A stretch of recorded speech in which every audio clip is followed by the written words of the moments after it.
Good morning, girls. Good morning, ma'am. Good morning, ma'am. Morning. Good morning, ma'am. Good morning, ma'am. Good Good afternoon. morning, ma'am. Good afternoon, ma'am. Good afternoon, ma'am. Good afternoon. Okay, so we are gathered here today for the lecture on Bhakti movement and Mirabai.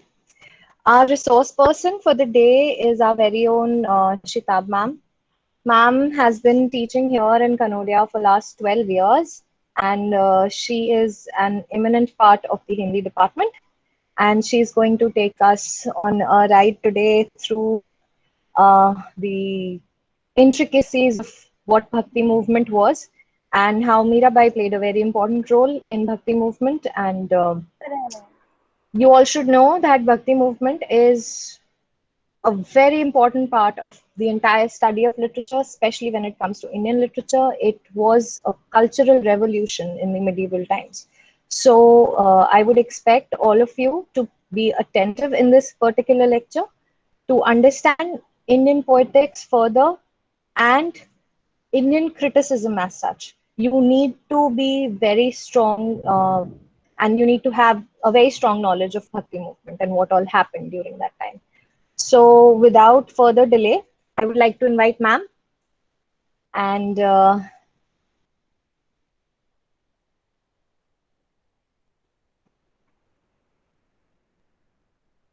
yes.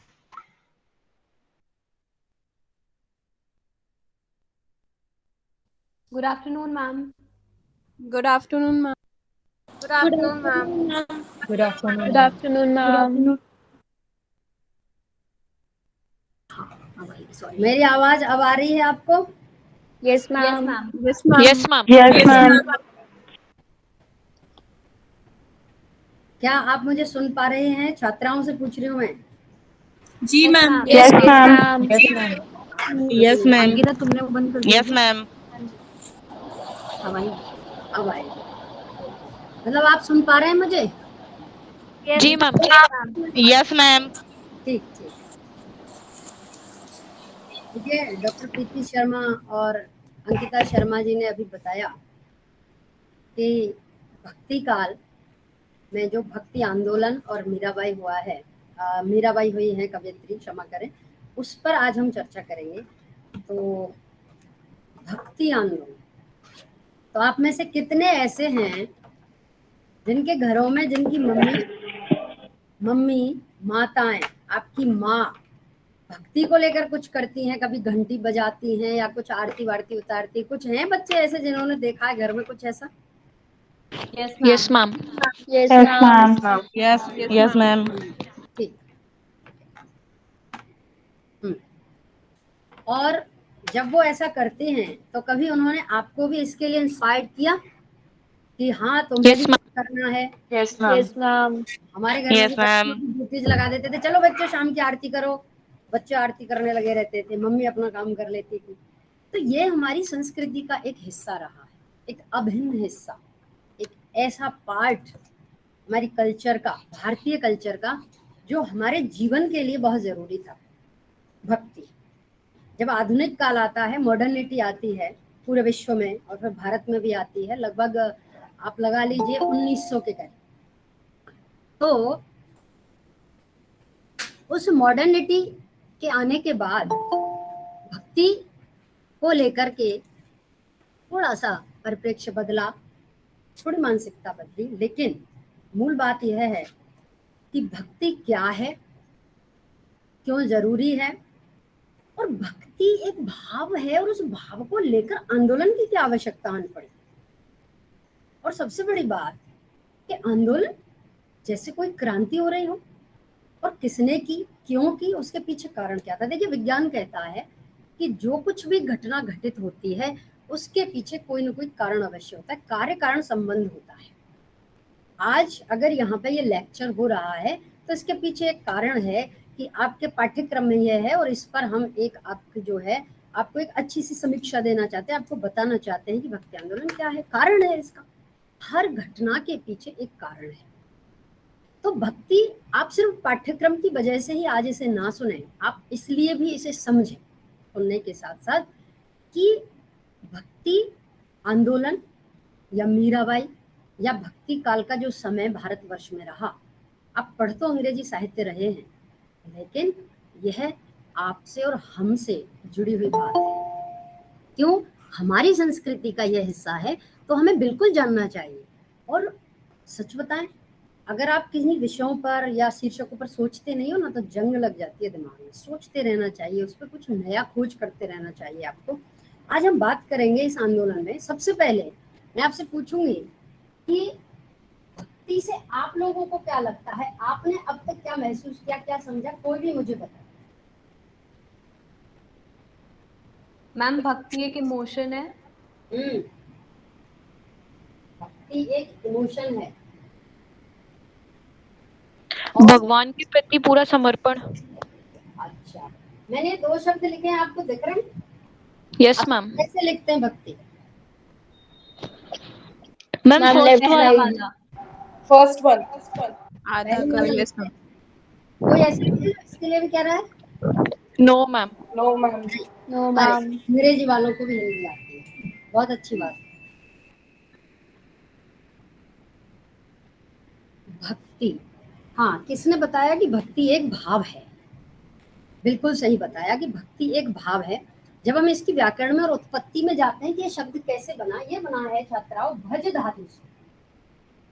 भज एक संस्कृत की धातु है, इसका अर्थ होता है भजना। अब क्या भजना? कि जो हमारा आराध्य है, इष्ट जिसे हम मानते हैं, उसका नाम लेते रहना, उसके नाम का स्मरण करना, यह है भक्ति। अब भक्ति को लेकर के जो बात आती है, और इसको थोड़ा सा जब विस्तार से समझें, तो इसका अर्थ है ईश्वर विषयक प्रेम। जब आप ईश्वर से प्रेम करते हैं तो वो भक्ति कहलाती है। वह भाव जिसमें आप ईश्वर से प्रेम करें, वह भक्ति। आप प्रेम को तो समझते हैं ना? Yes, ma'am. दरअसल मध्यकाल जो समय रहा हमारा, मिडाइवल इंडिया, उसमें भक्ति एक मूल्य बनकर उठा। वैल्यूज जानते हैं आप? Yes ma'am. मूल्य क्या क्या होते हैं? मूल्य कोई भी जो बताए मुझे, मूल्य कौन कौन से होते हैं? जैसे 2 होते हैं, एक होता है नैतिक मूल्य, एक होता है मानवीय मूल्य। तो भक्ति किस में आती होगी? नैतिक मूल्य में या मानवीय मूल्य में? नहीं पता। मानवीय। किसमें? मैम सेकंड वाले में। मानवीय मूल्य में आती है। Yes ma'am. अच्छा, ठीक है। मानवीय मूल्यों से आप क्या समझते हैं और नैतिक मूल्यों से आप क्या समझते हैं? मैम नैतिक मूल्य वो जो मॉरल वैल्यूज होती है। नहीं, मॉरल तो आपने अंग्रेजी बता दी उसकी। हाँ, मॉरल का मतलब क्या? चलिए मैं बता देती हूँ, क्योंकि ज्यादा समय हम नहीं ले पाएंगे, लगभग 1-1.25 घंटे का ही है लेक्चर। देखिए, नैतिक का मतलब है नीति से संबंधित ऐसे मूल्य जो समाज द्वारा हम पर थोपे जाएं। समाज हमसे यह कहे कि तुम्हें ये करना है, मतलब एक तरीका हमने तय कर दिया, तुम्हें ऐसे ऐसे करना ही होगा। नैतिक मूल्य कल्चर से ज्यादा रिलेट करते हैं, हमारी कल्चर से। हमें किस तरह से मतलब खाना खाना है, रहन सहन, खान पान, जो हमारी संस्कृति है, उससे जो कुछ भी बंधे हुए हैं वो नैतिक मूल्य हैं। लेकिन मानवीय मूल्य जन्म से आते हैं, और अगर आप मनुष्य हैं, आपके भीतर मनुष्यता है, तो ये समझ लीजिए कि आप में अगर मानवीय मूल्य होंगे तो ही आप मनुष्य हैं। अगर आप मनुष्य जैसे दिखते हैं, इसका मतलब ये नहीं कि आप मनुष्य हैं। मनुष्य मूल्य, मूल्य का मतलब कीमत। आपके भीतर कुछ ऐसे तत्व, वो दिखें या ना दिखें, लेकिन आपके कर्म के माध्यम से वो दिखाई देते हैं। वो सूक्ष्म है, वो स्थूल नहीं है। स्थूल का मतलब जो फिजिकली आपको दिखाई दे सके, जैसे कि अब मैं आपको देख रही हूँ, लेकिन मेरे भीतर भाव क्या है वो आप नहीं देख सकते, तो वो सूक्ष्म कहलाता है हिंदी में। ठीक है? Yes ma'am. वो आपकी कीमत जिससे निर्धारित होती हो। जैसे मैंने अगर ये घड़ी पहनी है और ये घड़ी टाइटन की है, तो इसकी कीमत निश्चित उसने की कि भाई इसमें बैटरी कैसी है, ये वाटरप्रूफ है क्या, ये सब डिसाइड करता है कि इसकी कीमत क्या होगी। ऐसे ही मनुष्य की कीमत क्या होगी वो निर्धारित करते हैं उसके भीतर के तत्व, और इसीलिए उनको मानवीय मूल्य कहा गया। कि हम मानव हैं, सिर्फ दिखने से नहीं होने चाहिए, हमारे भीतर कुछ चीज होनी चाहिए। वो चीजें क्या है? देखिए, तत्व। सत्य की प्रवृत्ति आपके भीतर है क्या? सत्य, प्रेम, श्रद्धा, दया, करुणा, परोपकार, कुछ इस प्रकार के भाव जिस मनुष्य में पाए जाते हैं वो मनुष्य मनुष्य कहलाने योग्य है। हिंदी में एक कवि हुए हैं मैथिली शरण, उनकी कविता की पंक्ति मुझे याद आती है। वो कहते हैं, विचार लो कि मरते हो न मृत्यु से डरो, कभी मरो परंतु यो मरो कि याद तो करें सभी। ध्यान से सुनो, कोई न यो सुमृत्यु तो वृथा जिए वृथा मरे, वही मनुष्य है कि जो मनुष्य के लिए मरे। मनुष्य वही है जो मनुष्य को मनुष्य समझता। ये ऊंच नीच, छोटी जाति, नीची जाति है, गरीब है, ये सब सोचने वाला व्यक्ति मनुष्य नहीं हो सकता। और जिस भक्ति आंदोलन की हम बात करते हैं उस भक्ति आंदोलन में यह सारे मूल्य उभर कर सामने आते हैं समाज में, क्योंकि उससे पहले समाज में बहुत ज्यादा कुरीतियां, रूढ़ियां, ऊंच नीच का भाव, ये सब आ गया था। और ये सब क्यों आया, भक्ति आंदोलन क्यों आया, इस सब की आवश्यकता क्या पड़ी कि हमें पुनः इन मूल्यों को याद करना पड़ा। जबकि भारत तो मूल्यों के लिए ही जाना जाता है, वो विश्व गुरु था, इसलिए एक तो विवेक और एक उसकी भावनाएं बहुत अच्छी थी। यहाँ यह जो युग आया जिसे हमने भक्ति काल नाम दिया हुआ है, काल का मतलब तो समझते हैं आप लोग, एक टाइम पीरियड, एक समय। Yes ma'am. Yes ma'am. Bharat में कहलाया लगभग 1350 से आरंभ होकर के लगभग आप लगा लीजिए 1600 तक, 1600 ईस्वी तक। ये जो टाइम पीरियड मिडाइवल इंडिया का कहलाया, इस मिडाइवल इंडिया टाइम पीरियड में यह आंदोलन हुआ था। और इस आंदोलन की क्यों जरूरत पड़ी और क्यों हुआ, इस पर मैं थोड़ी सी आपसे चर्चा करना चाहूंगी। दरअसल आपको पता होगा कि भारतवर्ष पर बहुत विदेशी जातियों ने आक्रमण किए। आपको पता है, सबसे पहले शक आए, शक, डच, हूण, कुषाण, फ्रांसीसी, पुर्तगाली आए। पुर्तगालियों ने हमसे गोवा छीन लिया था, आपको पता होगा ये बात। और उसके बाद मुगल आए। बाकी सब लोग आते थे, बिजनेस करते थे और चले जाते थे। लेकिन जब मुगल संस्कृति यहाँ आई और मुगल संप्रदाय यहाँ आया तो उस कौम को यह देश और यह जगह बहुत अच्छी लगी और उन्हें लगा कि नहीं, हम यहीं रहेंगे। जब बाबर का यहाँ आना हुआ तो बाबर को लगा, क्योंकि वहां से उसको निकाल दिया गया था जब वो अपने देश से आया, और यहाँ आकर उसने बसने की सोची। फिर हुमायूं, बाबर तो नहीं जीत सका, हुमायूं ने उस काम को पूरा किया और फिर शेष काम अकबर ने पूरा किया। जब एक विपरीत संस्कृति भारतवर्ष में, उत्तर भारत से इन लोगों का प्रवेश हुआ था, दक्षिण भारत में अभी इतनी हलचल नहीं थी, उत्तर भारत में आकर के, लेकिन यह संस्कृति बिल्कुल विपरीत संस्कृति थी। यह संस्कृति एक ऐसी संस्कृति थी जो हमसे बिल्कुल विपरीत थी। और विपरीत कैसे होता है, विपरीत का मतलब उल्टा, बिल्कुल अपोजिट। अपोजिट क्या था, हम अगर हाथ पानी लेके ऐसे धोते हैं तो वो लोग ऐसे धोते हैं। अगर हम मांस नहीं खाने की बात करते हैं, हम सदाचरण की बात करते हैं, तो वो लोग बात करते हैं कि नहीं, हम तो मांस खाएंगे, वो तो बकरा भी काटेंगे। एकदम अपोजिट। तो दो संस्कृतियों की टकराहट में जो एक ऊष्मा सी पैदा हुई थी, शायद वही भक्ति आंदोलन था। जब ये लोग आए, और अब आपको ये नहीं सोचना है कि मैं यहाँ पे किस शब्द का प्रयोग करूं, कि मुगल क्यों बोला, ये बोला, हमें यहाँ नहीं जाना। हम सिर्फ एक हिस्ट्री जानने की कोशिश कर रहे हैं, और चूंकि ऐसा हो चुका है हम सिर्फ उस पर बात कर रहे हैं। ये नहीं है कि ये मेरा मानना है ऐसा, मैं सिर्फ आपको जानकारी दे रही हूँ एक विषय से संबंधित। तो हुआ क्या, जब मुगलों ने यहाँ पे बसने की ठानी तो उनको लगता है, उनका जो सोचना है वो क्या सोचना था कि भाई हम तो ये चाहते हैं कि इसको मैं पिन कर देती हूँ। तो उनका मानना ऐसा था कि भाई देखो, स्पष्ट रूप से बात यह है कि हम श्रेष्ठ हैं पूरी दुनिया में, और अगर कोई हमसे श्रेष्ठ है तो हम उसको नष्ट कर दें। ऐसी उनकी विचारधारा थी। और उन्होंने हमारी संस्कृति को नष्ट करने के प्रयास आरंभ कर दिए, और उसमें उन्होंने हमारे मंदिरों को तोड़ना, सबसे पहले उन्होंने धर्म पर आघात किया। क्यों, भक्ति पर क्यों आघात किया उन्होंने, धर्म पर, क्योंकि धर्म ही है जो मनुष्य को अपनी संस्कृति से जोड़े रखता है। धर्म इति धार्यति धर्मस्य, यानी कि जिसे धारण किया जाना चाहिए और उसके अनुसार व्यक्ति जीवन जिए, वह धर्म कहलाता है। ठीक है, तो जब यहाँ ऐसी बात होने लगी कि भाई ये जो धर्म है इसी को ये लोग खत्म कर देंगे, समाप्त कर देंगे, तो हमारी आने वाली जनरेशन को कैसे समझ में आएगा कि हम लोग क्या थे, कैसे थे, हमारे पूर्वज क्या थे। हमारी संस्कृति को ये लोग नष्ट करना चाह रहे थे। उस समय दक्षिण भारत में भक्ति अपने चरम पर थी और वो ऑटोमेटिक थी। वहां पर किसी का तब तक आक्रमण इतना नहीं था जितना उत्तर भारत में हलचल मची हुई थी, हमारे मंदिर तोड़े जा रहे थे। देखिए भक्ति काल में जब हम बात करते हैं तो भक्ति काल में जो कवि हुए हिंदी में, हिंदी साहित्य में या हिंदी भाषा के, उनमें कबीर, मलिक मोहम्मद जायसी जो सूफी संत हैं, जो मुस्लिमों के साथ ही आए लेकिन प्रेम की बात करते हैं, और प्रेम एक मूल्य है जो समाज को जोड़े रखता है। बख्तियार खिलजी ने किस तरह से 1166 ईस्वी में नालंदा विश्वविद्यालय को चलाया। हमारे लगभग 200 के करीब स्टाफ और वहाँ पे लगभग इतनी पुस्तकें थी कि कई महीनों तक धुंधु कर कर जलती रही। और उस व्यक्ति का एक ही उद्देश्य था, उसका कहना था कि उसको एक आयुर्वेद विभाग का जो हेड था उस समय, जैसे अब डिपार्टमेंट ऑफ हेड होते हैं, उसमें आयुर्वेद का जो आचार्य हेड था उसने उसका स्वास्थ्य ठीक कर दिया था। वो बिल्कुल मरणासन अवस्था में पहुंच गया था बख्तियार खिलजी, और वो आया हुआ था विदेश से, आक्रमण किया था उसने। फिर उसके नीम हकीम जब हार गए, उसे ठीक नहीं कर पाए, तो नालंदा विश्वविद्यालय से विभाग के अध्यक्ष को बुलाया गया। आयुर्वेद तो आप जानते ही हैं भारत की चिकित्सा पद्धति है, और उन्हें बुलाया तो उन्होंने उसे ठीक कर दिया। लेकिन उसने ये कहा कि तुम मुझे बिना दवाई खिलाए ठीक करके बताओ, नहीं तो मैं तुम्हारा कत्लेआम करवा दूंगा।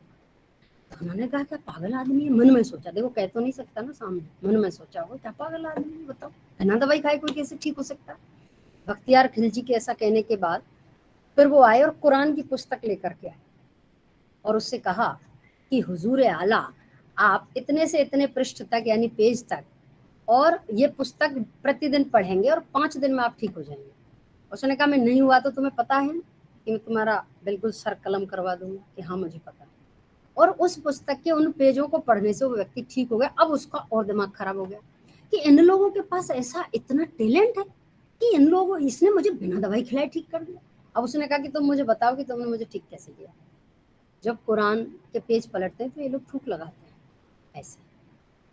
ये भारतीय आदत नहीं थी, हमें भी फिर आई क्योंकि हम बहुत घुल मिल गए थे बाद में तो सारे, तो वो थूक लगाए। तो उसने उन पेजों के कोनों पर उस आयुर्वेदाचार्य ने और एक औषधि का लेप लगा दिया था, अदृश्य लेप, और उसको जब वो उसकी जुबान पर जा रहा था और स्मेल जा रही थी, उससे वो ठीक हो गया था।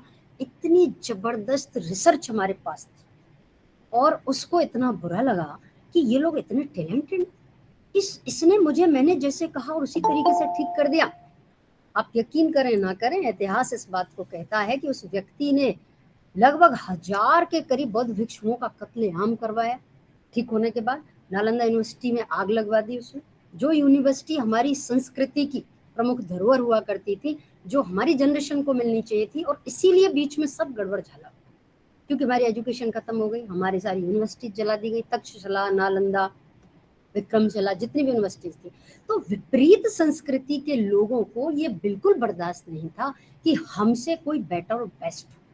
तो इसलिए यहाँ पर बहुत उठापटक हुई, मारना पीटना, और इतना ही नहीं, एक समय तो ऐसा आया जब कबीर थे तो सिकंदर लोदी के अत्याचार उन पर बहुत हो रहे थे कि तुम लोग भक्त क्यों हो, तुम संत क्यों हो, तुम्हें भक्ति नहीं करनी।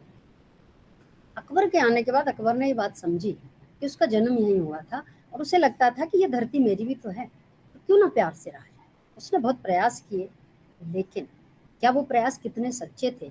उनके जो बाकी सैनिक या वो होते थे, वो जो अत्याचार प्रजा पर करते थे वो अकबर तक पहुंच भी नहीं पाते थे, या आप ये समझ लो राजा और बादशाहों तक ये बातें पहुंच ही नहीं पाती कि उनकी सेना या उनके सैनिक या कर्मचारी आम जनता के साथ कैसा दुर्व्यवहार करते हैं।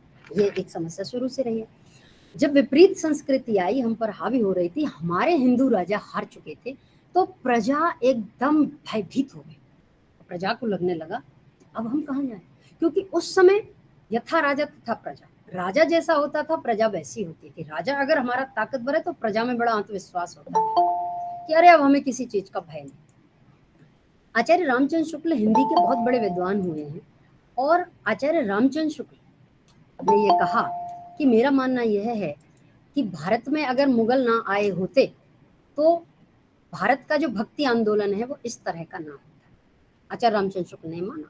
उन्होंने कहा कि हताश और निराश जो हिंदू जाति थी, उस हिंदू जाति के पास कोई विकल्प, कोई ऑप्शन नहीं था, और फिर एक ऑप्शन संतों ने उन्हें दिया, और वो ऑप्शन था भक्ति। कि भक्ति करोगे तो किसी राजा का डर नहीं, किसी मनुष्य का डर नहीं, क्योंकि जब व्यक्ति के भीतर भक्ति का भाव आता है तो भक्त को भय कैसा, भक्त को कभी भय नहीं होता। तो क्या किया जाए कि प्रजा को हमारी जो आम जनता है जो राजाओं की तरफ मुंह ताकती थी और राजा उसको सेटिस्फाई नहीं कर पा रहे थे, तो अब क्या किया जाए, तो संत और साधुओं की तरफ प्रजा आने लगी।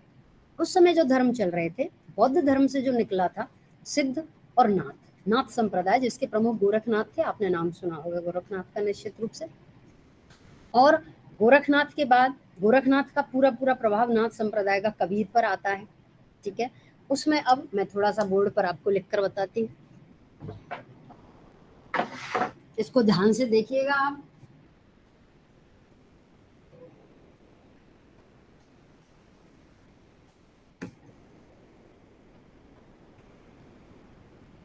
जब भक्ति आ ही गई थी तो किस प्रकार से ये आंदोलन हुआ। एक था निर्गुण और एक सगुण रूप है भक्ति का। निर्गुण आप जानते हैं, निराकार, एक ऐसा ईश्वर जो सिर्फ एक एनर्जी है और उस एनर्जी की फॉर्म में लोग उसे मानते थे, जिसमें कबीर भी आते हैं, निर्गुण शाखा कबीर आते हैं, ठीक है। इधर सगुण है, इसमें राम और कृष्ण के भक्त आते हैं। राम और कृष्ण के जो भक्त थे, कृष्ण भक्त मीरा थी, राम भक्त तुलसीदास थे प्रमुख रूप से जाने, तो ऐसे तो बहुत सारे लोग, हजारों के करीब हुए। तो निर्गुण और सगुण जो धारा चल रही थी, और एक राम भक्ति एक कृष्ण भक्ति की धारा चल रही थी, तो सगुण भक्ति और निर्गुण भक्ति ये दो रूप भक्ति ने लिए उस समय पे। कोई भी, मैंने आपको बताया, कोई भी घटना या कोई भी कार्य बिना कारण के घटित नहीं होता, उसके पीछे कोई कारण होता है।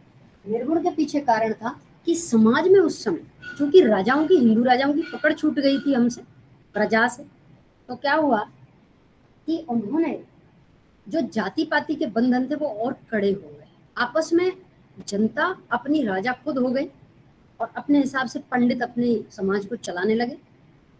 जाति पाति के बंधन इतने कठोर हो गए कि जो जाति पहले कर्म के आधार पर हुआ करती थी वो जन्म के आधार पर होती चली गई थी उत्तर वैदिक युग के बाद से, कि जिस घर में जिसने जन्म ले लिया वो व्यक्ति उसी जाति का है। जबकि पहले क्या होता था कि जिसको जिस काम को करने में इंटरेस्ट है वो व्यक्ति उसी जाति का होगा। जैसे मुझे अगर साफ सफाई करना पसंद है तो मैं शूद्र हूँ, और मुझे अगर पढ़ना पढ़ाना पसंद है, मैं काशी जाऊं वेदों को पढ़कर आऊं, तो मैं पंडित हूँ, पंडित यानी विद्वान ब्राह्मण। और अगर कोई व्यक्ति जैसे बिजनेस करना पसंद है तो वो वैश्य हो गया। तो एक ही घर में चारों जातियों के लोग निवास किया करते थे। कितना साइंटिफिक जीवन था देखिए आप, कि मेरा भाई वैश्य हो सकता था, उसे बिजनेस करना पसंद है। मैं अगर सेना में भर्ती होना चाहती हूँ तो मैं क्षत्रिय हो गई थी, क्योंकि मुझे लड़ना पसंद था, मैं राजा की सेना में भर्ती हो जाऊं। और अगर मुझे पढ़ना पढ़ाना पसंद है मेरी माँ को, तो मेरी माँ पंडित हो गई, और मेरे पिताजी को साफ सफाई पसंद है तो वो शूद्र हो गए। एक ही घर में चारों जातियों के लोग बड़े प्रेम से निवास किया करते थे और कोई झगड़ा नहीं था। ये सारे झगड़े मिडेवल इंडिया में आए जब हम पर विदेशियों ने आक्रमण किया। हमारी एजुकेशन खत्म हो गई, हमारा जो एक सिस्टम पैटर्न चला करता था समाज में जीने का, वो सारा ध्वस्त कर दिया गया विदेशियों के द्वारा। तो जब हमें कुछ सिखाने के लिए हमारे पूर्वजों के पास कुछ बचे ही ना, तो फिर बताइए कि व्यक्ति क्या करे, फिर वही करेगा जो उसको कोई गुमराह कर देगा, भ्रमित कर देगा। और फिर उस समय तुलसीदास ने भी कहा, पंडित हैं सो गाल बजावा। पंडितों ने उस समय खूब ही उल्टी सीधी बातें, मतलब थोड़ा बहुत पढ़े और फिर अपने हिसाब से इंटरप्रेट करके चीजों को बताना शुरू कर दिया समाज में, जिसके कारण बहुत सारी गड़बड़ें शुरू हो गई। और आज भी हम उन चीजों को झेल रहे हैं। जैसे आरक्षण को आप क्यों झेल रहे हैं, अब मिडाइवल इंडिया की वजह से झेल रहे हैं। और आज भी किसी सरकार में और उनमें हिम्मत नहीं है कि उस आरक्षण को खत्म कर सके, क्योंकि जाति जैसी चीज कोई होती नहीं। क्यों? क्योंकि भक्ति आंदोलन क्या कहता है, देखिए भक्ति आंदोलन बड़ा साइंटिफिक, आप ईश्वर को मानिए ना मानिए इससे कोई फर्क नहीं पड़ता, लेकिन भक्ति आंदोलन ये स्पष्ट रूप से कहता है कि जाति पाति पूछे नहीं कोई, हरि को भजे सो हरि को, कि जो ईश्वर को भजता है वही ईश्वर का व्यक्ति है। अरे आपको क्या लगता है कि ब्राह्मणों को अधिकार है मंदिरों में जाने का? कबीर सीधा सीधा प्रहार करते हैं हिंदू और मुस्लिमों की, दोनों की जो धर्म पद्धतियां जिनमें आडंबर था उस पर वो पूरा प्रहार करते हैं। इसी प्रकार से जितने भी कबीर हुए हैं उन पे प्रहार हुआ। अब मैं एक आपको बहुत अच्छी थ्योरेटिकल चीज बता दूं जो आपको लिख लेनी चाहिए। अगर आपको भक्ति आंदोलन को अच्छे से सीखना है तो आप इसे लिख लें कि दक्षिण भारत से डॉक्टर सत्येंद्र ने कहा कि भक्ति द्राविड़ उपजी लाए रामानंद, कि भक्ति का उदय तो दक्षिण भारत में हुआ था, उत्तर भारत में उसे रामानंद लेकर के आए थे सबसे पहले। अब रामानंद रामाव्रत संप्रदाय से थे, राम के भक्त थे। उनके जो गुरु थे उनकी यह चिंता थी कि उत्तर भारत में मुगलों का आक्रमण हो गया है, मूर्तियां मंदिर तोड़े जा रहे हैं, आने वाले समय में हमारे वंशज यानी जैसे कि हम राम और कृष्ण को जानेंगे तक कि हमारी संस्कृति क्या थी, हम कौन थे, हम कहाँ से आए, और हम सब क्या हो जाएंगे, पूरा राष्ट्र में एक ही संस्कृति होगी, वो मुगल संस्कृति होगी। देखो हर व्यक्ति को अपने परिवार और अपनी कल्चर की चिंता होती है, हमारे पूर्वजों को भी हुई। तब रामानंद ने ये बीड़ा उठाया कि वो दक्षिण भारत से चलकर उत्तर भारत आए और भक्ति का प्रचार प्रसार शुरू किया। दक्षिण भारत में जो उस समय भक्ति के संप्रदाय चल रहे थे वो आपको लिखने हैं, आप देखिए। शंकराचार्य का था अद्वैतवाद, अद्वैतवाद शंकराचार्य, आपने नाम सुना होगा। फिर विशिष्ट अद्वैतवाद, विशिष्ट अद्वैतवाद रामानुजाचार्य, रामानुजाचार्य, ठीक है शुद्ध अद्वैतवाद,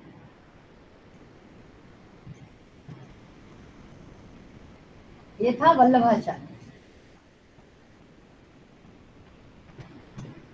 ये आचार्य हुए जिन्होंने दक्षिण भारत से उत्तर भारत में यानी जहां हम रह रहे हैं इधर आकर के भक्ति का प्रचार प्रसार शुरू किया। ये सब दक्षिण से आए थे। देखिए अद्वैत का अर्थ होता है कि आत्मा और वो परमात्मा यानी वो ईश्वर, वो दोनों कैसे हैं, एक हैं, उनमें कोई अंतर नहीं है, ठीक है।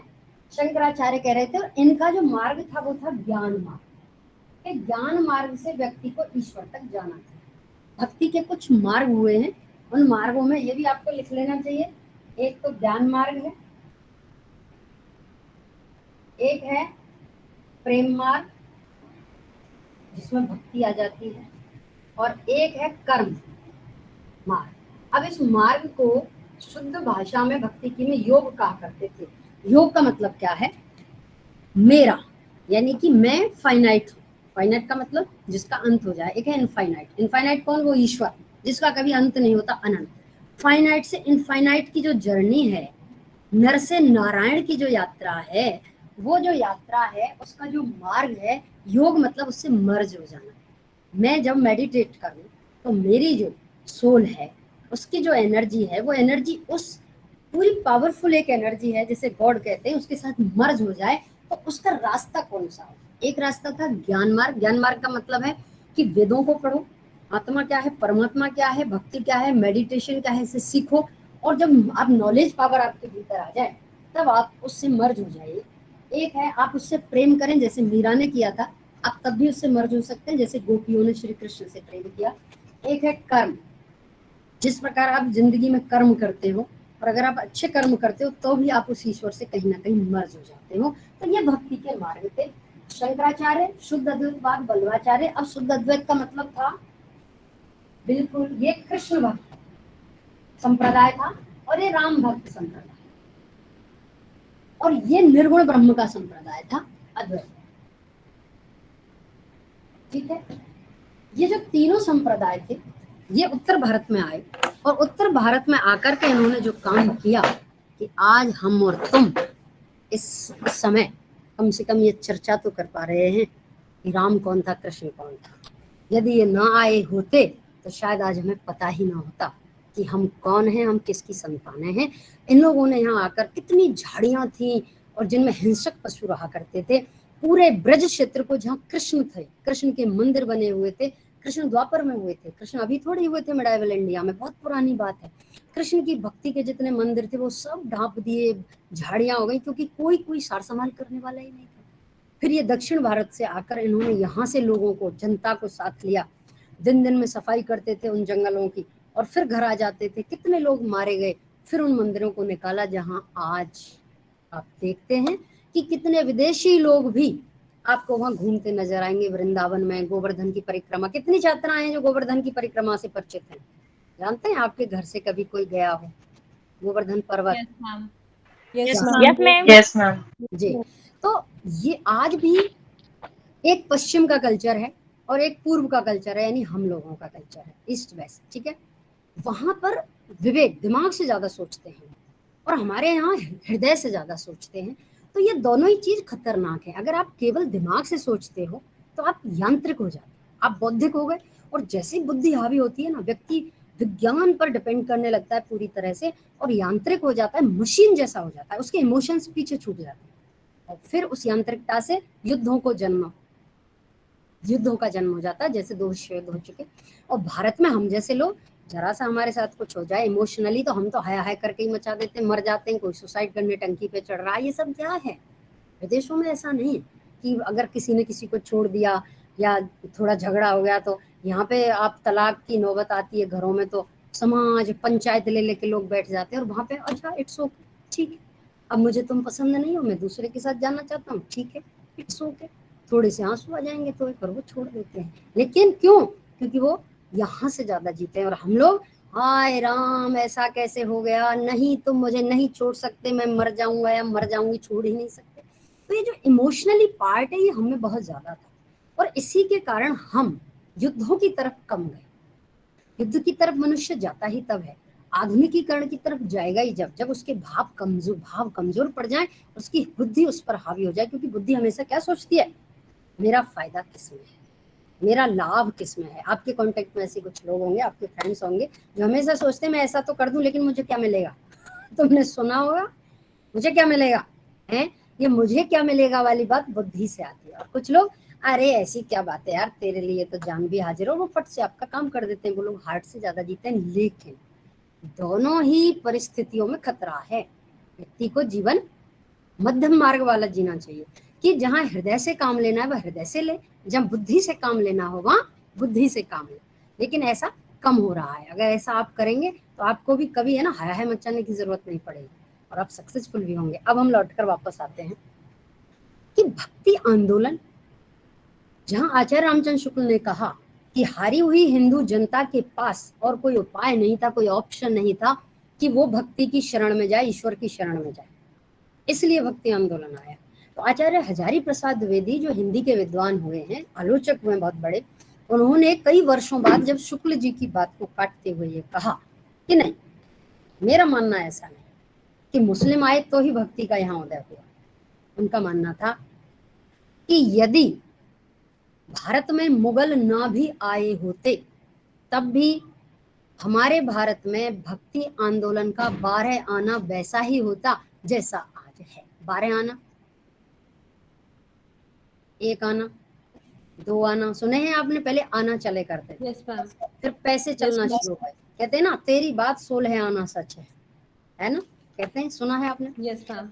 1 रुपए में, हाँ, तो 1 रुपए में किस तरह से आना होते हैं? तो उन्होंने कहा 16 आना वैसा ही हो, नहीं 12 आना वैसा ही होता। मतलब 1 रुपए में 16 आना हुआ करते थे, उनमें से 12 आना मतलब 75% हमारा भक्ति आंदोलन वैसा ही होता अगर मुगल ना भी आए होते तो भी। हाँ, मुगलों का फर्क पड़ा लेकिन 25% पड़ा, ये आचार्य हजारी प्रसाद द्विवेदी कहते हैं। और फिर डॉक्टर रामविलास शर्मा आए आधुनिक काल में, उनका मानना था कि नहीं, मुझे ऐसा लगता है कि भक्ति आंदोलन का उदय इसलिए भी हुआ भारत में क्योंकि उस समय पूंजीवाद का उदय होने लगा। जब 2 संस्कृतियों में इधर से उधर लेन देन शुरू हुआ तो जो हमारी जो लोअर कास्ट थी और वो काम करते थे चमड़े का काम या कुछ भी चीजें बनाते करते थे, तो वो बेचने लगे दूसरी जातियों ज्यादा पैसों में। तो उनके घर वो थोड़े पैसे उनके पास आने लगे।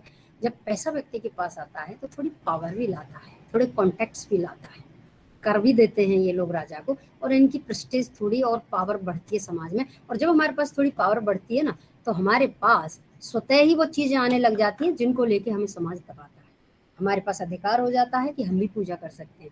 बीच में क्या हो गया था मिडाइवल इंडिया में कि मंदिरों में शूद्रों को घुसने की इजाजत नहीं थी और उन पर बहुत अत्याचार भी बढ़ गए थे। तो जितनी भी कुरीतियां उस समय आडंबर धर्म में थे, कुरीतियां थी, बुरी परंपराएं थी, इन सब पर हमारे सभी भक्ति के संतों ने, साधुओं ने बड़ा व्यंग किया है, कटाक्ष। और वो स्पष्ट कहते हैं कि भैया भक्ति जब भीतर आती है तो उस ईश्वर से कोई भी मिल सकता है, उसके लिए जरूरी नहीं कि आपका पंडित या ब्राह्मण होना जरूरी है। मैंने कहा ना, अहंकार नहीं हो। कबीर कहते हैं जब मैं था तब हरि नहीं और अब हरि है मैं नहीं। मैं कौन? मैं मतलब जो मैं अपने आप को समझूं। अहंकार, मैं मतलब मेरा ईगो, मेरा अहंकार कि मैं हूँ, मैं ये हूँ, ये मेरा घर, मैं यूं।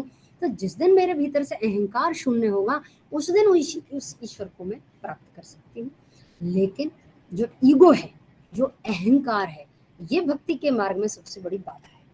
अब ये जो आंदोलन था इसमें सूफी संत अलग से काम कर रहे थे प्रेम को लेकर, प्रेम की पीर के दीवाने का भी। अच्छा, आपने मूवी देखी वीर ज़ारा? जरूर देखी हो, मूवीज देखते हैं, Yes, ma'am. किताबें नहीं पढ़ेंगे, मूवी जरूर देखी, इसीलिए मैंने बात की। वीर ज़ारा जो मूवी है उसमें एक वो कवाली है, आया तेरे दर पे दीवाना। हाँ दीवाना। अरे तुम्हें पूरी याद होगी, कम नहीं हो तो। आया तेरे दर पे दीवाना है। तो ये जो दीवानगी वाली बातें हैं ये ईश्वर से रिलेट करके मर्ज होने पर लोग इस तरह की दीवानगी दिखाया करते थे, वो सूफी संत थे। और सूफी भी यही मानते थे कि जब हम उस अल्लाह से प्रेम करें, मुस्लिमों के साथ ही संत आए थे, संत चाहे मुस्लिम हो, चाहे हिंदू हो, चाहे ईसाई हो, संत संत होता है और वो सच को समझ लेता है कि ईश्वर से मिलने के लिए ना किसी संप्रदाय की जरूरत है, ना किसी जाति की, बस एक आत्मा होनी चाहिए शरीर में जो उस ईश्वर से मर्ज होना चाहती है, योग होना चाहती है, जुड़ना चाहती है। इन्होंने प्रेम का संदेश दिया। क्यों? औरंगजेब जैसे लोग जिन्होंने सत्ता के लिए भाइयों की हत्या कर दी, लेकिन सूफी संत कहते थे कि नहीं, अगर हृदय में प्रेम होगा तो सत्ता के पीछे नहीं भागेगा, रिश्तों के पीछे व्यक्ति भागेगा, रिश्तों में प्रेम होगा, घनिष्ठता होगी, संदेश दे रहे थे। बड़ा एक बवाल हुआ था भक्ति काल में, मलिक मोहम्मद जायसी का नाम आपने सुना होगा, पद्मावत मूवी आई है, सुना था? पोस्टर फाड़ दिए हैं राजपूतों ने, सुना होगा। पद्मावत जो महाकाव्य था वो मलिक मोहम्मद जायसी एक सूफी संत हुए, उन्होंने लिखा था, हिंदी में हम उसे पढ़ाते हैं। तो पद्मावत महाकाव्य सिर्फ और सिर्फ इस दुनिया में इस बात के लिए लिखा गया था कि उस समय के जो बादशाह थे मुस्लिम, वो प्रेम को नगण्य मान रहे थे, उनके लिए स्त्री का शरीर ही इंपॉर्टेंस रखता था। अलाउद्दीन खिलजी जो उसमें एक नायक बताया है, उसके हरम में हजारों बेगमें थी, और जब वो राघव चेतन जो नाराज होकर के रत्नसेन के यहाँ से चला जाता है तो वो अपनी हरम में सारी बेगमों को दिखाकर ये कहता है कि मेरे पास एक से एक खूबसूरत बेगम है, ये उस देश की बेगम है, ये उस देश की, देखो, और ये सब मेरे पास है। तब भी राघव चेतन क्या कहता है कि ना ना, होंगी आपके पास, लेकिन उसके जैसा कोई नहीं है। यहाँ अलाउद्दीन खिलजी की मेंटलिटी क्या है कि जो पुरुषों की मेंटलिटी मिडाइवल इंडिया में हो गई थी कि औरत सिर्फ एक भोग की वस्तु है। एक होता है सामंतवाद, अंग्रेजी में क्या कहते हैं, फ्यूडलिज्म। हाँ, फ्यूडलिज्म, सामंतवाद। सामंत का मतलब कि जब पुरुष के भीतर ये बात प्रवेश कर जाती है, दिमाग दिलो दिमाग पर हावी हो जाती है कि मैं तो राजा के वहां पर इस जॉब में हूँ, जैसे आज भी होते हैं IAS RAS हैं तो बड़े तराएंगे, सब घमंड है उनमें कि मैं पद पर हूँ, उस समय भी होता था। तो सामंतवाद जब हमारी रगों में भीतर घुस गया, हम राजा के कहीं काम करते हैं, कुछ करते हैं, तो इस सामंतवाद ने सबसे ज्यादा जो पीड़ा दी, एक तो निम्न तबके को दी और सबसे ज्यादा स्त्रियों को दी कि औरत कुछ भी नहीं है, क्योंकि वो तो कहीं काम कर ही नहीं सकती थी, वो तो घर में ही रहती थी, हाउस वाइफ थी। और पुरुषों ने, मुझे समय बता देना कितना है ना, समय 15 मिनट। तो कहने का आशय है कि ये जो सामंतवाद था ये प्रेम का शत्रु है। आज भी जो ऑनर किलिंग के मामले होते हैं वो क्यों होते हैं? क्योंकि हमारी इज्जत और प्रतिष्ठा बहुत बड़ी है, और यही सामंतवाद है। सामंतवाद का मतलब घर में एक मुखिया होगा और उस मुखिया के अकॉर्डिंग सारे लोग जीवन जीना चाहें। कैसे कि नहीं नहीं तुम यहाँ शादी नहीं कर सकते, इवन सब्जेक्ट भी डिसाइड करने में पुरुष आगे आते हैं बहनों के कि नहीं नहीं तुम्हें ये विषय लेना चाहिए, तुम्हें ये करना चाहिए। लेकिन कुछ माँ बाप हैं जो छूट रहे हैं इन चीज़ों से, जब से मॉडर्निटी आई है, आधुनिकता की सोच आई है कि नहीं नहीं नहीं बच्चों को फ्री छोड़ दीजिए। कुछ लोग लव मैरिज भी एक्सेप्ट करने लगे, लेकिन पहले लोग नहीं करते। और ये कब हुआ? ये मिडाइवल इंडिया से पहले ऐसा नहीं था, हम बड़े साइंटिफिक जीवन जी रहे थे, और मिडाइवल इंडिया के बाद हम सुधरने की कोशिश कर रहे हैं। इसीलिए इसको क्या कहते हैं हिंदी में? पुनर्जागरण काल। हम जगे हुए थे, हम बीच में सो गए, और अब हम वापस जागने का प्रयास कर रहे हैं आधुनिक काल में। और हम जग रहे हैं सन 1900 के बाद से, जब अंग्रेजों का यहाँ पर बहुत दबदबा रहा। तो मुगल काल में हमारा मानसिक विकास है। तो मुगल सिर्फ कलाओं में तो बड़े बाहरी पारंगत थे और कला प्रेमी थे, अकबर के दरबार में नवरत्न थे, लेकिन कहीं भी एजुकेशन सिस्टम या कोई विकास, वैज्ञानिक विकास, इसकी कहीं आपको सुगबुगाहट भी दिखाई नहीं देती। देती है कि देती नहीं देती।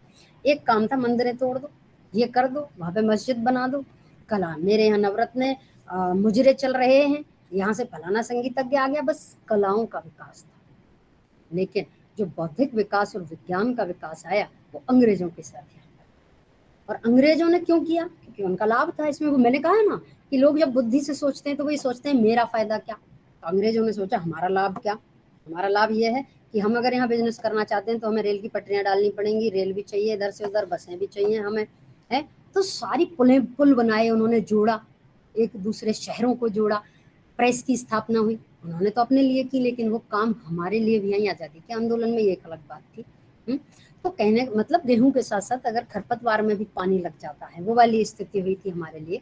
लेकिन अब वापस हम लौट के आते हैं कि ये जो हमारा मिडाइवल टाइम था, जिसे भक्ति आंदोलन कहा गया, जिसमें सूफी संत प्रेम की स्थापना करने में लगे पड़े हैं। कोई अपने राम का गायन कर रहा है, कोई कृष्ण का गायन कर रहा है, और कोई निर्गुण ब्रह्म को लेकर गायन कर रहा है।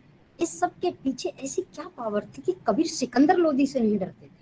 सिकंदर लोदी को ये कहते हुए सुना, और वो लिखा हुआ है कबीर परिचय में, कि वो व्यक्ति तरस गया इस बात के लिए कि इस कबीर के मुख पर डर और भय कब देखूं मैं। कितने कोड़े बरसाए उसने कबीर पर, लेकिन वो डरे नहीं। भक्ति में ऐसा क्या है कि व्यक्ति निर्भीक हो जाए, उसे भय नहीं रहता। भक्त को भय कैसा, ये क्यों कहा गया है?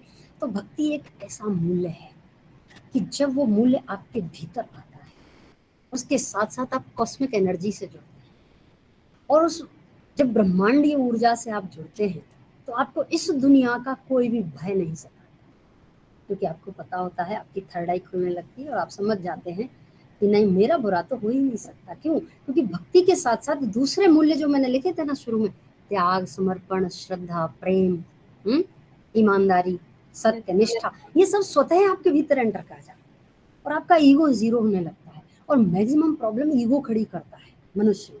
हमारे झगड़े, हमारी लड़ाइयाँ ईगो के कारण ही होती है। तो धीरे धीरे प्रेम बढ़ने लगता है, और जहाँ प्रेम हुआ वहाँ झगड़ा कैसे होगा, और वहाँ बुरा भी कैसे होगा। तो ये भक्ति की जो है मूल बात थी। आइंस्टाइन ने जो फॉर्मूला दिया है, आपने आइंस्टाइन का नाम सुना है? यस सुना? Yes ma'am. E = mc²। हर चीज एनर्जी से बनी है, हम भी एनर्जी से बने हैं, और वो जो एनर्जी का पुंज है, जो कलेक्टिव एनर्जी है, जब हम उससे मर्ज होते हैं तब ये सारी चीजें हमारे भीतर आना शुरू होती है। भक्ति का में जब ये भक्ति का आंदोलन, उठा पटक आंदोलन, मतलब जैसे समुद्र में यूं यूं करके मंथन और लहरों। आपने कभी दही चलाते हुए देखा है अपनी दादी नानियों को घरों में? Yes ma'am. देखा है। आजकल तो मशीन आ गई, बटन दबाया पूरा चला देती है। पहले ऐसे ऐसे ऐसे ऐसे खींच खींच के चलाती थी। तो वो जो, अगर आप उस बिलोने में देख लें कि उस दही के साथ क्या क्या हो रहा है, ओ ऐसे ऐसे, वो ऐसे ऐसे पलटियां खा रहा होता है। आंदोलन का मतलब, एक तो मेरे भीतर भी कुछ इस तरह से हुआ कि सारी बुरी चीजें निकल, मंथन हो गया, मंथन नहीं मथन हो गया, सागर मथन जैसे हुआ था। और एक समाज में भी जब वो चीजें फैलने लगी, रोटेड होने लगी, तो वो सारी समाज की जो गंदगी थी, बुराई थी, और जो मुगल हम पे आतंक फैला रहे थे, आक्रांत कर रहे थे हमको, वो सारी चीजों का भय भी चला। एक कृष्ण भक्त स्त्री इसी युग में आती है। स्त्री नाम ही नहीं था, पुरुषों को ही अधिकार था सब कुछ करने का। स्त्रियां तो सिर्फ घरों में बंद हुआ करती, और वो स्त्री मीराबाई, जो शायद अंग्रेजी साहित्य में आपके लिए भी है। एक स्त्री बचपन में जिसकी माँ का देहांत हो गया, उसका पालन पोषण किया उसके दादा के साथ, वो रही। पिताजी बड़े वीर योद्धा थे, उसे कम समय दे पाते। विवाह हो गया, किससे हुआ? भोजराज, राजा भोज किसका था? महाराणा प्रताप के पूर्वज, राणा सांगा का पुत्र। भोजराज की मृत्यु बहुत जल्दी हुई, और 20 वर्ष, मात्र 20 वर्ष की आयु में एक स्त्री विधवा हो। जहां आप लोगों की शादियां 25 से लेके आज 35 के बीच में होती हैं, वहां 20 साल में वो शादी होकर विधवा भी हो गई। विधवा हो गई। बचपन से एक भाव तो था ही भक्ति का, क्योंकि भक्ति का भाव एकदम से प्रस्फुटित नहीं होता, कहीं ना कहीं आपकी कोई सोल जर्नी होती है पिछले जन्मों की, तब जाकर वो आपके भीतर होता है। मीरा के भीतर भी यही था, बचपन से वो मांगती तो थी और पति ने कभी उसे दुख नहीं दिया, पति के साथ भी वो अच्छी रही, लेकिन कोई संतान तब तक नहीं हो सकी थी। पति की मृत्यु के बाद वो जब कृष्ण भक्त में और भजन करने लगी और इस तरह से, तो उसकी सास और उनको तो एक ही चीज चाहिए थी कि जैसे ही कोई उस समय, ये उस मध्यकाल की मैं बात कर रही हूँ जहाँ पर कुरीतियां हावी हो गई थी भारत में, बाल विवाह, पर्दा प्रथा, विधवाओं पर अत्याचार, सती प्रथा, कि तुम्हारा पति मरा है तो साथ में ही मर जाना चाहिए। मीरा ने कहा नहीं, ये तो मेरा भौतिक पति मरा है जो फिजिकली यहाँ था मेरे साथ इस संसार में, लेकिन मेरा पति तो एक और है, और वो कौन है? वो श्री कृष्ण है। और मेरी आत्मा एक स्त्री है, ये शरीर तो छूट जाता है, मर जाते हैं हम लोग, लेकिन मेरी जो आत्मा है वो थोड़ी मरेगी, वो तो अमर है, और ऐसे ही वो मेरा पति अमर है, और वो है श्री कृष्ण। तो भला मैं विधवा कैसे हूँ? सास और उनको, राजपूतों का घर, राजपूतों की महिलाएं, सारी परंपराओं का पालन करने वाली, कभी दहलीज से बाहर नहीं कदम रख सकती, घूंघटे में हमेशा रहना, और वो मीरा है कि वो पागल हुई जा रही है किसी के प्रति। तो सास और उनको तो बर्दाश्त नहीं हुआ कि ये पागल है, मस्तानी है ये औरत, इसका दिमाग खराब है, अरे इसका पति मरा है और ये सफेद कपड़े नहीं पहनना चाहती, ये विधवा नहीं बनना चाहती, इसके बाल कटवा दो। उसने कहा नहीं, कतई नहीं, मैं विधवा मानती ही नहीं हूँ खुद को। इतना बड़ा, किस तरह से उस महिला में हिम्मत आई, शक्ति आई कि वो उस राजपूती समाज में यह कह पाए कि मैं विधवा नहीं हूँ, और ठीक है तुम्हारे लिए हूँ, लेकिन मैं ये नहीं करूंगी कि मैं बाल मुंडवा लूं और इतने दिन तक कोठरी में बंद। ठीक है महल में हूं मैं, राज सुख के लिए नहीं थी महल में। आप सोचिए कि कोई व्यक्ति जब पूरी सुख सुविधाओं के साथ रह रहा हो और अगर उसे चैन से रहने दिया जाता तो क्या वो घर से बाहर निकलती? लेकिन कितना कुछ उसने सहा होगा, और वो था सामंतवाद। जो सामंतवाद एक स्त्री को कभी भी उसकी मन की मर्जी करने नहीं देता, और उसी के कारण उसे मजबूरन वो घर छोड़ना पड़ा। फिर क्या हुआ, जब ज्यादा अत्याचार मीरा पर हो रहे थे, वो परेशान थी, उसे भक्ति भी नहीं करने दी जाती थी, तो उसके चाचा वीरमदेव ने उसको निमंत्रण भिजवाया कि मीरा अब तुम मेरे यहाँ आकर के रहो। पिताजी भी नहीं रहे, उनकी भी मृत्यु हो गई, तो चाचा के निमंत्रण पर मीरा वापस मेड़ता लौट जाती है। लेकिन 7-8 साल बाद ही और फिर युद्ध हुआ, और एक कौन से राजा थे, राव देवल करके पता नहीं, और उन्होंने वीरमदेव को हरा दिया और उनसे मेड़ता छीन लिया। तो मीरा को फिर वहां से निकलना पड़ा, जब उसके चाचा पर ही वो राज्य नहीं रहा। फिर मीरा वृंदावन आती है, और मीरा जब वृंदावन आती है तो उन सारी गलियों में जाती हैं जहाँ कृष्ण रास करते थे, और अब उनकी भक्ति को एक आयाम मिल गया, एक स्थान मिला। लेकिन जब वो वृंदावन गई, ब्रज क्षेत्र में गई, तो वहां पर जब उन्होंने कृष्ण भक्त संतों और साधुओं को देखा तो उनका बड़ा मन करता था कि वो भी जाकर उनके साथ सत्संग करें, कीर्तन करें। तो मीरा ने लिखकर भेजा कि मैं आपकी टोली में शामिल होना चाहती हूँ। तो टोली का एक प्रमुख नायक होता है संत साधुओं में भी, तो वहां से जवाब आया कि नहीं, हमारे यहाँ स्त्रियों का प्रवेश वर्जित है, हम स्त्रियों को अपनी टोलियों में जगह नहीं देते। तो मीरा ने क्या लिखकर भेजा, कागज पर, पढ़ी लिखी थी मीरा, अरे आप पुरुष हैं, मुझे तो लगा कि इस पूरे ब्रज में केवल एक ही पुरुष है, श्री कृष्ण। जवाब देखिए, इस जवाब की गहराई देखिए आप, उस उत्तर की, कि उसका कहने का मतलब था कि तुम, यदि आज तुम्हें ये पता है भक्ति करते हुए भी कि तुम पुरुष हो, इसका मतलब तुमने भक्ति की ही कहाँ है। भक्ति में आने के बाद तो ये भूल, क्योंकि आत्मा का कोई लिंग नहीं होता, वो स्त्री या पुरुष नहीं होती, आत्मा आत्मा होती है, वो एक तत्व होता है। इसका मतलब तुम्हारी भक्ति तुम्हारे शरीर तक अटकी हुई है, तुम्हारी आत्मा में नहीं गई है। मैं तो मानती नहीं हूँ कि मैं स्त्री हूँ या पुरुष हूँ, मैं मेरी आत्मा को ये कहती हूँ कि मेरा पति कृष्ण है बस, और ये शरीर तो कुछ भी है। यह पढ़ते ही, और जो टोली के नायक थे, कीर्तन टोली के संत के ब्रज में, तुरंत वो आए खुद और मीरा के पैरों में पड़ गए कि मुझे समझ में आया कि आप कितनी बड़ी भक्त हैं। वास्तव में भक्त का तो कोई, आत्मा का कोई लिंग ही नहीं होता। और फिर वो साधुओं की, तभी तो सास कहती है, संतन, वो मीरा कहती है कि संतन ढिंग बैठ बैठ लोक लाज खोई, कि मैंने, और सास मुझे कुलनाशी कहती है, अरे इसने मेरा कुल का नाश कर दिया। उनके जेठ जो थे विक्रम, उन्होंने उन्हें मारने की, जहर देने की, ये सारी जो है कोशिशें इसीलिए की थी कि हम राजपूत हैं, हम राजपूतों में इतनी बदनामी कि हमारी बहू, कुल की बहू, और किस तरह से बाहर पुरुषों के साथ नाच रही गा रही, क्योंकि उनकी दृष्टि समाज तक थी, लेकिन मीरा की दृष्टि तो कहीं आगे तक। मीरा कहती है, पायो जी मैंने राम रतन धन पायो, मैंने तो राम रूपी रत्न का धन पा लिया है, अब मुझे इस राज परंपरा के धनों की भला क्या जरूरत। मीरा की जो भक्ति भावना है, मीरा जिस कृष्ण के अस्तित्व पर हमारा इतिहास प्रश्न चिन्ह लगाता आया है, उसकी पुनर्स्थापना का नाम मीरा है। कि कृष्ण को प्रतिष्ठापित कर दिया उसने कि कृष्ण है मीरा ने। मीरा भक्ति से मिले अभयदान का नाम है। कि भक्ति में किस तरह लोग निर्भीक हो जाते हैं कि सास ससुर जेठ सब पीछे पड़े हैं मारने के, इतने सैनिक होंगे उनके पास, फिर भी उसको भय नहीं था मरने का। प्रेम का नाम मीरा है, श्रद्धा और भक्ति का नाम मीरा है। मीरा की भक्ति अनन्य थी, एक निष्ठ भक्ति कि बस वही व्यक्ति, ये नहीं कि राम को भी भज लूं, फलाने को भी भज लूं ना। तुम हो ना, हनुमान जी महाराज पास करा देना, इतने का प्रसाद चढ़ाऊंगी। हनुमान जी के मंदिर के सामने से निकले, बिरला मत गणेश जी के सामने से निकले, मोती डूंगरी वाले, जय हो गणेश जी, बस चिंता ही मत करो, आपके भी चढ़ा जाऊंगी। हैं, ऐसी नहीं थी, एक निष्ठा, जिसको पाना है, जिसे चाहना है उसी को चाहे।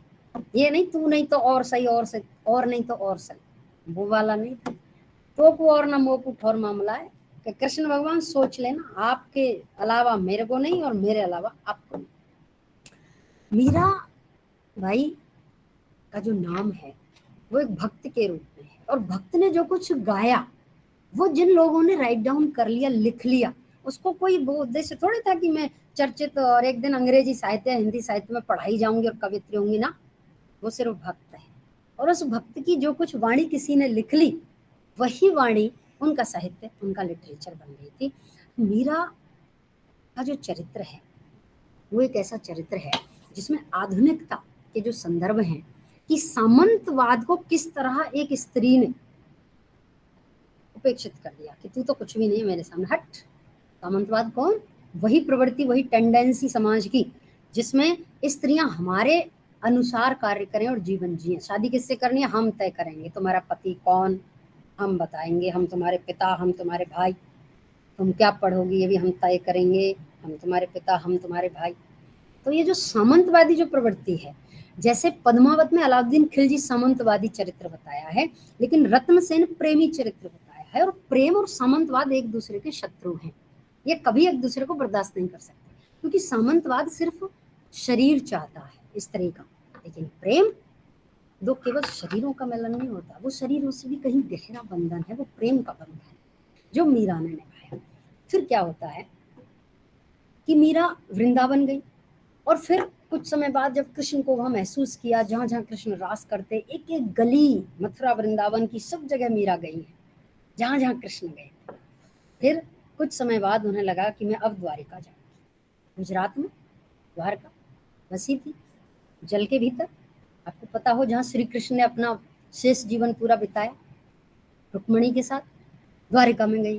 तो द्वारिका जी में एक रणछोड़ का मंदिर है, अभी भी है, आप कभी जाओगे गुजरात तो उस रणछोड़ मंदिर में वो भक्ति कर रही थी, वहां रह रही थी बहुत समय से।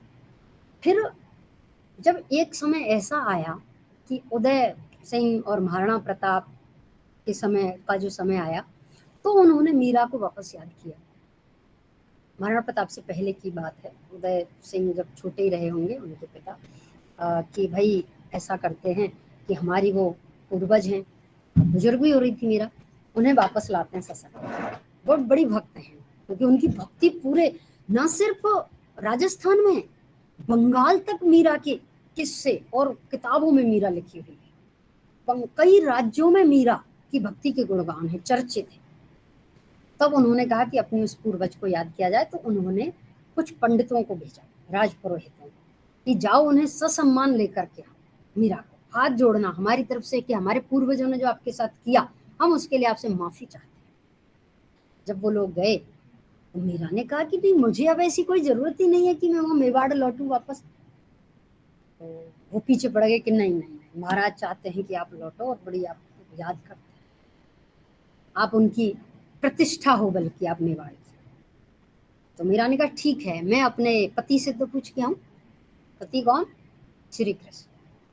पति से पूछने मंदिर में भीतर गई। कहते हैं कि जब मीरा वहां गई, बहुत देर हो गई, मंदिर का द्वार नहीं खुला, तो वो पंडित अंदर गए, भीतर गए, और उन्होंने क्या देखा कि मीरा की जो साड़ी थी, जो पल्लू था उसका साड़ी का, पीली सी साड़ी वो पहनती थी, वो पल्लू रणछोड़ की मूर्ति पर दिखाई दे रहा है और बाकी वहां कुछ नहीं।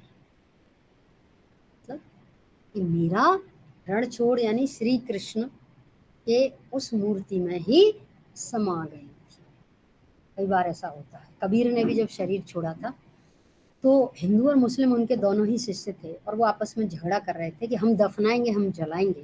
तो एक उदंती है कि आकाशवाणी हुई कि भीतर जाकर देखो, आपस में झगड़ो मत नालायकों।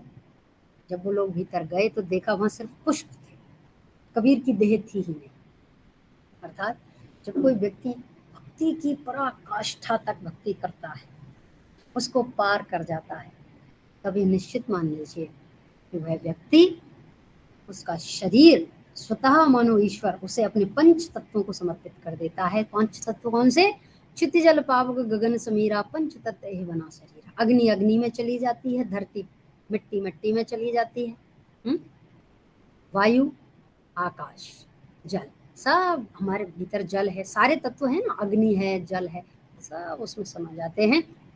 कहने का तात्पर्य यह है कि भक्ति आंदोलन भक्ति से आरंभ हुआ, किसी दूसरी जाति के द्वारा किए गए आक्रमणों से जो एकदम आंदोलन का रूप ले लेता है। ये ऐसा आंदोलन नहीं था जिसमें तलवारें चल रही थी या तोप चल रही और कुछ चल रहा था ना, ये भीतर का आंदोलन था।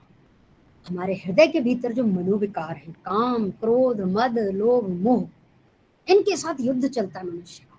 मैं इससे जलता हूं तो मैं क्या करूं, मैं जलूं या ना जलूं, मैं ईर्ष्या करूं या ना करूं। जब भक्ति आती है तो पहले तो बहुत आंदोलन सा चलता है, फिर हमें एक डिसीजन मिल जाता है, एक रिजल्ट मिलता है कि यस व्हाट आई कैन, मुझे क्या करना चाहिए और कैसे करना चाहिए, मेरा मार्ग क्या हो। ये सारी प्रेरणा ब्रह्मांड से मानो वो एनर्जी आपको भेजती रहती है और आपको एक मार्ग मिल जाता है सही दिशा पर चलने का।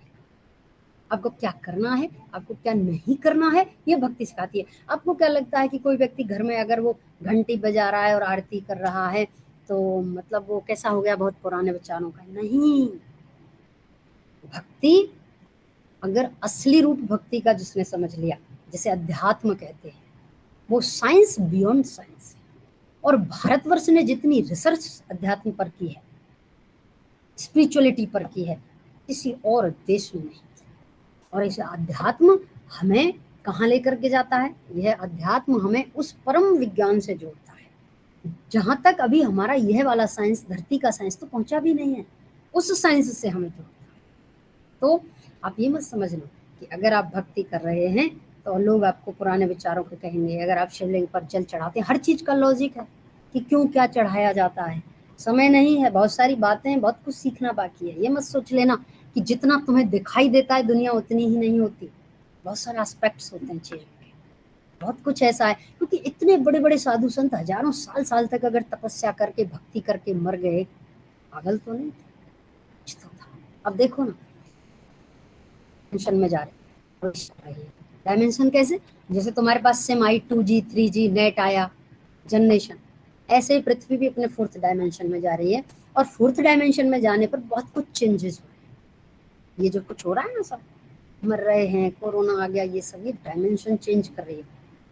और जो लोग भक्ति से, अध्यात्म से खुद को जितना लाइट कर लेंगे, लाइट ऐसे नहीं कि तुम्हारा वजन 80 किलो था, तुमने 60 किलो कर लिया जिम जाकर। हृदय, तुम्हारे हृदय के भीतर जितनी बुराइयां होती हैं तुम उतने भारी होते हो। तुम क्या, हम बोलूं, मैं भी हो सकती हूँ, हम उतने भारी होते हैं। और जितना हम इन बुराइयों को छोड़ते हैं उतने हम लाइट हो जाते हैं। मतलब मेरी आत्मा के साथ, सोल के साथ जो साइकोसोमेटिक इंप्रेशंस चिपके पड़े थे, किसी से झगड़ा है, किसी से चिढ़ती हूँ मैं, मुझे किसी से ईर्ष्या है, मुझे उसका बदला लेना है, ये सारी बुराइयां हैं, ये साइकोसोमेटिक इंप्रेशंस ही तो हैं जो तुम्हें कभी भी है ना सही रास्तों पर नहीं जाने देते। जब भक्ति भीतर आती है, एक आंदोलन सा होता है, और फिर आप इन चीज़ों को छोड़ते हैं, और जब आप इन्हें छोड़ते चले जाते हैं तो लाइट हो जाते हैं, और आप जितने हल्के होते हैं पृथ्वी आपको संभालेगी, और जो लोग हल्के नहीं होंगे, सॉरी, पृथ्वी उन्हें छिटका देगी। ये नेचर का नियम है, प्रकृति का नियम है कि तुम उसे जो दोगे वो तुम्हें 1000 गुना करके लौटाएगी। आप उसे प्यार दोगे, प्यार लौटाएगी, आपसे ईर्ष्या दोगे, ईर्ष्या लौटाएगी, आप उसे युद्ध दोगे, वो युद्ध लौटाएगी। अब तुम्हारा चूज तुम्हें करना है, तुम्हारे पास चॉइस है कि तुम चाहते क्या हो। तुम हल्का होना चाहते हो, तुम भारी होकर छिटकना चाहते हो, तुम भक्ति के नाम पर अपना मखौल नहीं बनने देना चाहते, या सच में लोगों को ये बता सकते हो कि भक्ति में बहुत शक्ति है और वो साइंटिफिक।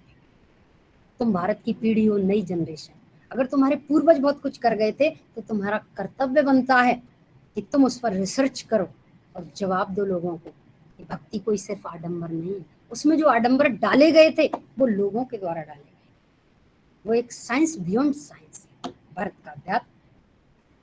तो आपको अब अगर कुछ पूछना हो तो आपके पास 5-10 मिनट का समय है, फिर हम समाप्त हो गया है। मेरा व्याख्यान तो यही था।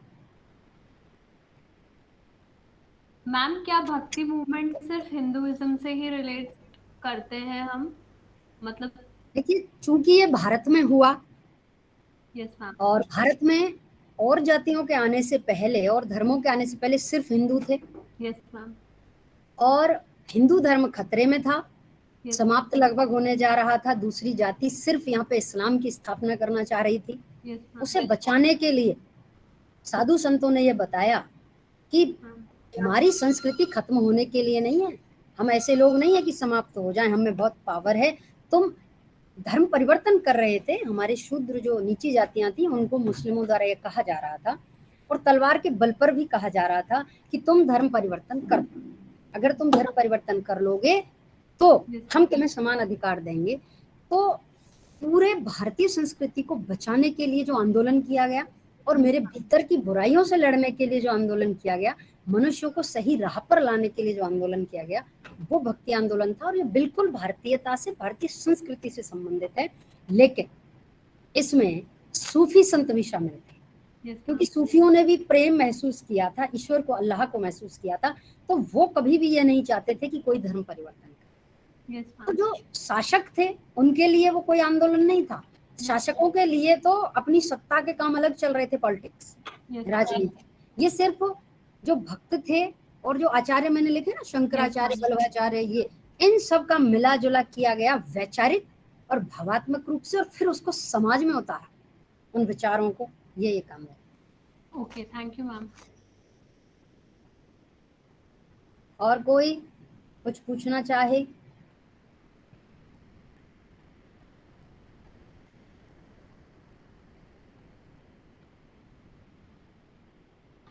बस चलिए, अब मैं डॉक्टर प्रीति से कहूंगी कि वो इसको वाइंड अप करें। Thank you ma'am. खुश रहिए। Thank you ma'am. Thank you ma'am. Thank you ma'am. Thank you doctor Shatab. जितना खूबसूरत ये मूवमेंट है उतनी खूबसूरती से आपने इसकी प्रस्तुति दी। I hope you all enjoyed. Doctor Shatab, Yes, ma'am. Always Yes, ma'am.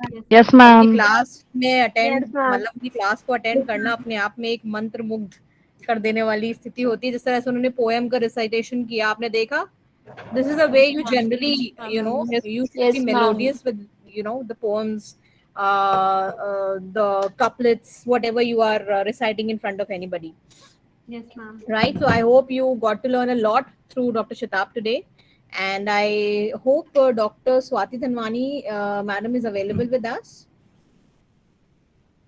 रस्ते में होंगी या तो डिटेड। हाँ, वो Yes, Preeti. yeah, I request you, Swati, to please extend the word of thanks. Yes, thank you so much, Preeti. And on the behalf of entire English department, I extend vote of thanks to Dr. Shatab ma'am. Thank you so much, ma'am, कि आपने बहुत सुंदर तरीके से पूरा lecture लिया, पूरे भक्ति काल के उदय, उसकी आवश्यकता, सब चीज़ों पे आपने बहुत अच्छे से बताया।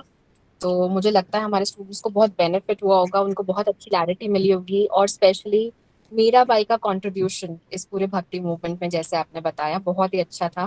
Thank you so much ma'am. धन्यवाद। मैं रिक्वेस्ट कर रही हूँ सब लोगों से, एक बार प्लीज आप लोग अपना कैमरा ऑन कर ले, सो आई आप कैन बैठ टेक। जाओ। हाँ, ताकि मैं एक स्क्रीनशॉट ले लेती हूँ। यार साइड में करा था क्या?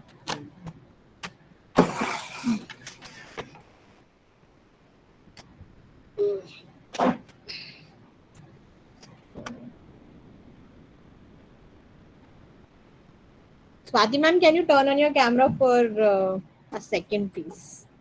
I know you are commuting to college. Sure, surely. एक minute.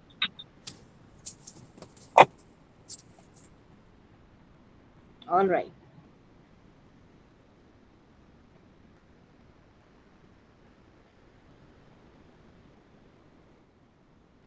बच्चे हो, बड़े नहाए धोए लग रहे हो, सब नहा लिए हैं। सुंदर सुंदर दिख रहे हैं, आपके लैपटॉप में दिख रहे हैं। नहीं नहीं, सुंदर, सारे सुंदर हैं बच्चे। अच्छा। Thank you students. और मेरे लिए बहुत आसान कर दिया डॉक्टर शताब ने। मैं मीराबाई की पोएम सीधे शुरू करा सकती हूँ। बहुत अच्छा बैकग्राउंड आपको दे दिया इन्होंने। So you have 5 poems prescribed in your syllabus, so we'll soon begin with it. Yes, Okay? ma'am. Thank Okay, you. ma'am. Okay, ma'am. Thank you, ma'am. Thank you, ma'am. Thank you, ma'am. Thank you, ma'am. Thank you so much, ma'am. तो चलिए, Thank you, ma'am. खुश रहिए। ठीक है साहब।